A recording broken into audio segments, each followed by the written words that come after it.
Important current affairs देखते हैं 16 जून 2025 का।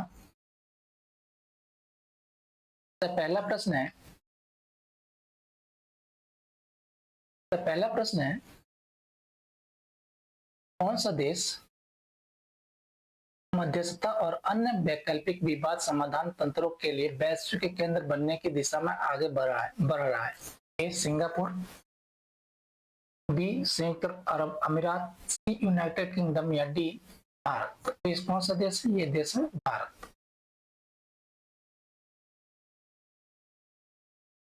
भारत अपने वैकल्पिक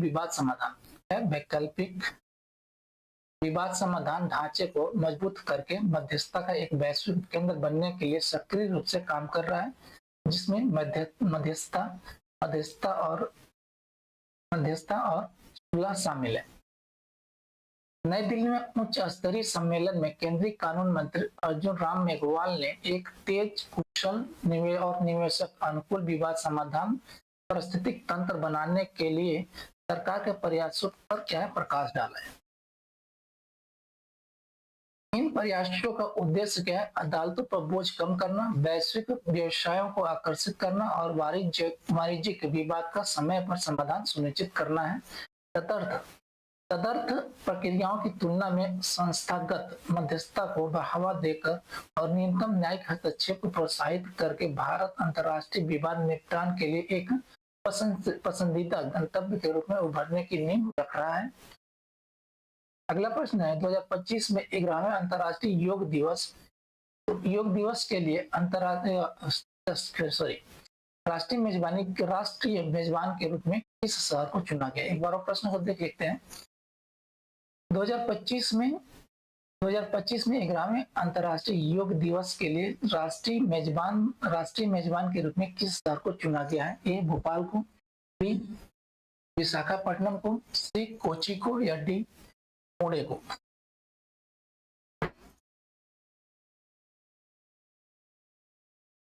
तो इस शहर का नाम है विशाखापट्टनम, ऑप्शन बी। इस शहर का नाम है विशाखापट्टनम।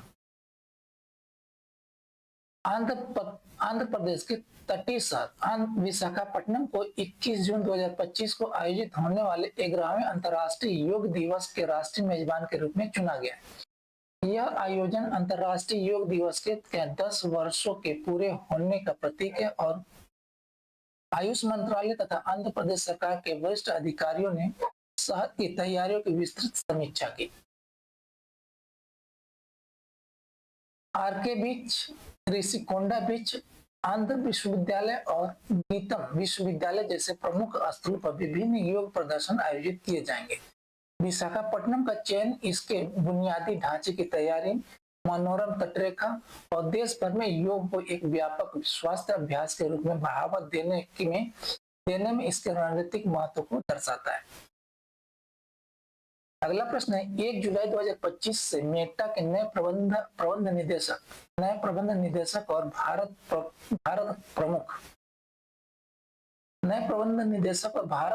प्रमुख के रूप में किससे नियुक्त किया गया है? एक बार प्रश्न देख लें। 1 जुलाई 2025 से मेटा के नए प्रबंध निदेशक और भारत प्रमुख के रूप में किससे नियुक्त किया गया? ए शिवनाथ उपराल को, बी संध्या देवनाथन को, सी रमेश मेनन को या डी अरुण श्रीनिवासन को। इनका नाम है अरुण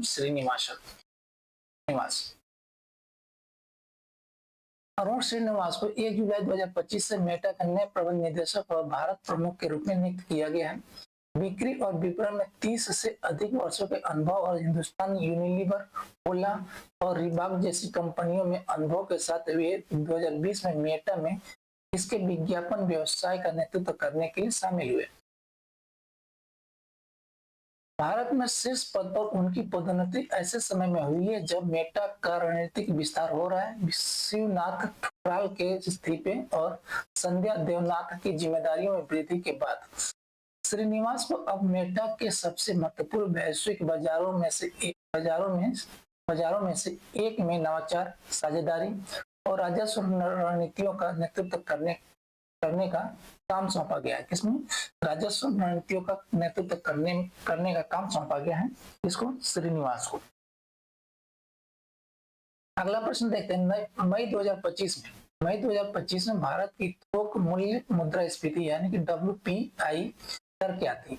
ए 0.39%, बी 0.85%, सी 2.82% या डी 2.74%। ये थी WPI दर थी कितना? ये 0.39% थी मई 2025।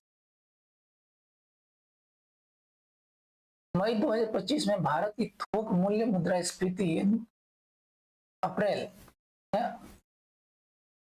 के 0.85% से उल्लेखनीय गिरावट के साथ कितना रह गया? ये 0.39% पर आ गई है। ठीक आ गई।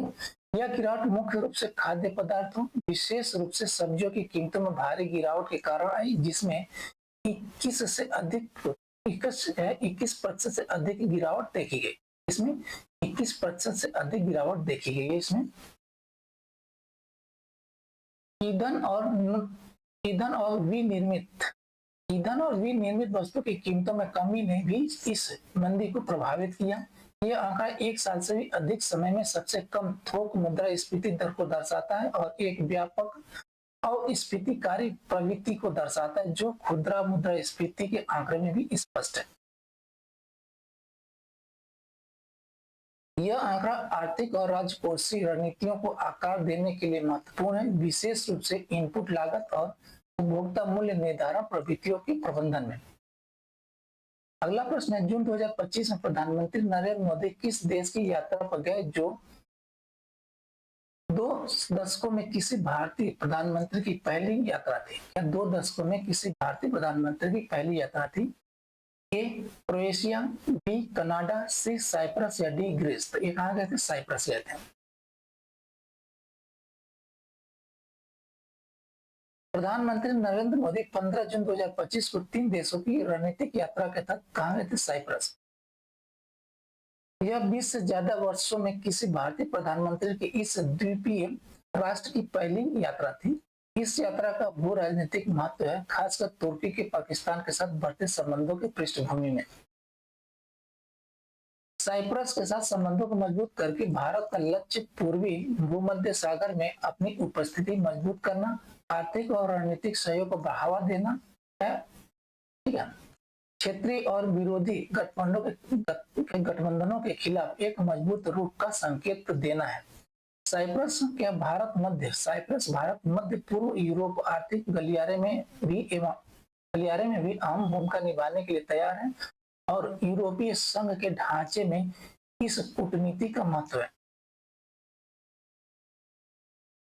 अगला प्रश्न है, WTT कंटेंडर स्कोपजे 2025 में क्या है? WTT कंटेंडर स्कोपजे 2025 में पुरुष युगल फाइनल में उप विजेता कौन थे? ए जोंगहुन लिन और जुनसुंग ओ, बी मानव ठक्कर और मानुष सा, सी सथियान ज्ञानशेखरन और शरद कमल या डी फेन जेंडांग और वांग चुकिन? कौन थे?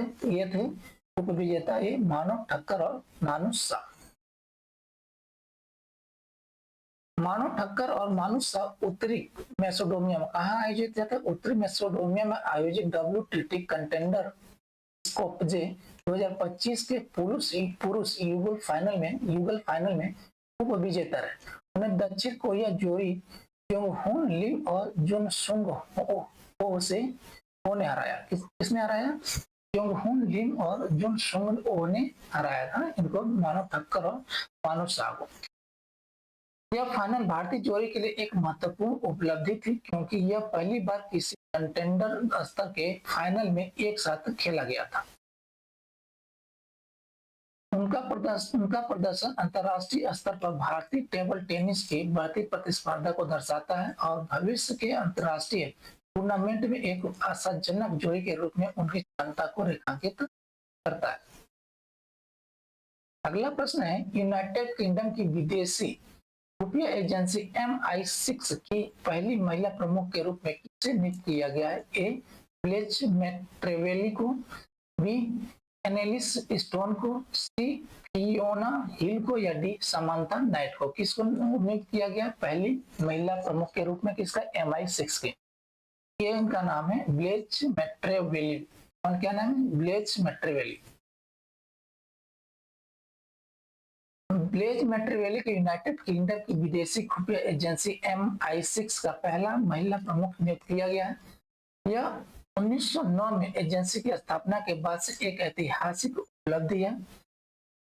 15 जून 2025 को कनाडा में आयोजित G7 शिखर सम्मेलन प्रधानमंत्री कीर स्टारमर, क्या नाम इनके प्रधानमंत्री? कीर स्टारमर द्वारा घोषित उनकी नियुक्ति ब्रिटिश खुफिया सेवाओं के प्रगतिशील बदलाव को दर्शाती है। मैट्रेवेली को साइबर संचालन और खुफिया जानकारी के क्षेत्र में 25 वर्षों से अधिक का अनुभव है और वे MI6 की प्रौद्योगिकी एवं नवाचार निदेशक के रूप में कार्यरत रही हैं। उनके नेतृत्व में साइबर खतरों, दुष्प्रचार अभियानों और भू राजनीतिक तनाव जैसी आधुनिक चुनौतियों के प्रति एजेंसी की प्रतिक्रिया को मजबूती मिलने की उम्मीद है। अगला प्रश्न, वन अधिकार अधिनियम किस वर्ष लागू किया गया था जिसके तहत केंद्र ने FRA कोशिकाओं को मंजूरी दी थी? ठीक है, FRA कोशिकाओं को मंजूरी दी थी। ए 2006 में, बी 2010 में, सी 2014 में या डी 2020 में? यह अधिनियम लागू हुआ था 2006 में। वन अधिकार अधिनियम वन भूमि और संसाधनों पर मानववासी, अनुसूचित जातियों और अन्य पारंपरिक वनवासियों के अधिकारों को मान्यता देने के लिए लागू किया गया था। इस कानून को प्रभावी ढंग से लागू करने के सरकारी प्रयासों के तहत केंद्रीय जनजाति कार्य मंत्रालय ने जिला और राज्य स्तरीय FRA प्रकोष्ठों के गठन को मंजूरी दी है। ठीक है, प्रकोष्ठों को मंजूरी दी है। ठीक है, FRA प्रकोष्ठ है, कोशिकाएं नहीं है, प्रकोष्ठ। यहाँ पे प्रकोष्ठ, यहाँ पे प्रकोष्ठ।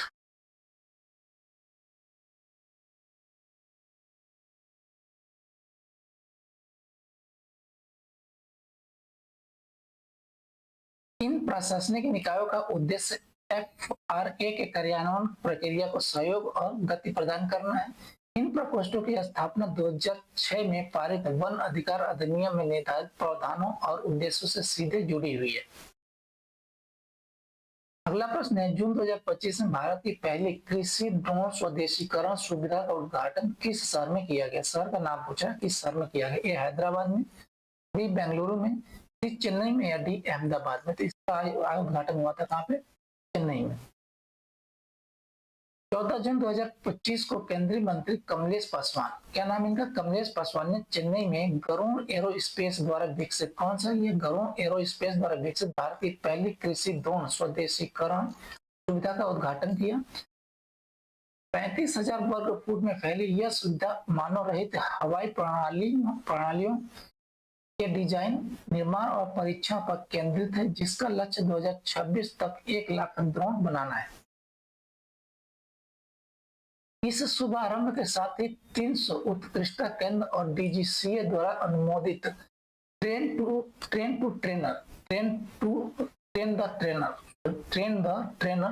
कार्यक्रम भी शुरू किया गया था। ट्रेन द ट्रेनर कार्यक्रम भी शुरू किया गया था, किसके द्वारा? DGCA द्वारा अनुमोदित। इन पहलों का उद्देश्य ग्रामीण रोजगार को बढ़ावा देना, ड्रोन आधारित कृषि को बढ़ावा देना और ड्रोन नवाचार एवं आत्मनिर्भर प्रौद्योगिकी विकास में वैश्विक अग्रणी के रूप में भारत की स्थिति मजबूत करना है। अगला प्रश्न, भारत की 16वीं राष्ट्रीय जनगणना, जिसमें जाति गणना भी शामिल है, किस वर्ष आयोजित की जानी है? ए 2025 में, बी 2027 में, सी 2026 में या डी 2030 में? तो कब गणना की जानी है? 2027 में। भारत सरकार ने आधिकारिक तौर पर 16वीं राष्ट्रीय जनगणना और आजादी के बाद से 8वीं जनगणना 2027 में आयोजित करने की योजना बनाई है। 2027 में आयोजित करने की योजना बनाई है। यह जनगणना जात आधारित गणना की पुनः शुरुआत का प्रतीक होगी, जो 2011 के बाद पहली ऐसी पहल होगी। यह जनगणना जाति आधारित गणना की पुनः शुरुआत का प्रतीक होगी, जो 2011 के बाद से पहली ऐसी पहल होगी। इसमें डिजिटल उपकरणों का उपयोग किया जाएगा, नागरिकों द्वारा स्व गणना की सुविधा प्रदान की जाएगी और लगभग 34 लाख क्षेत्रीय कर्मचारी इसमें शामिल होंगे। जनगणना मार्च 2027 तक पूरी होने की उम्मीद है और भारत के अधिकांश हिस्सों के लिए संदर्भ तिथि क्या है, 1 मार्च 2027 होगी। इस प्रक्रिया के महत्वपूर्ण रणनीतिक निहितार्थ हैं, जिस खासकर आरक्षण, कल्याणकारी योजनाओं के वितरण और विकास योजनाओं जैसे क्षेत्रों में, जिससे 2027 भारत के जनसांख्यिकीय दस्तावेजीकरण में एक महत्वपूर्ण वर्ष बन जाएगा। थैंक यू जी, धन्यवाद।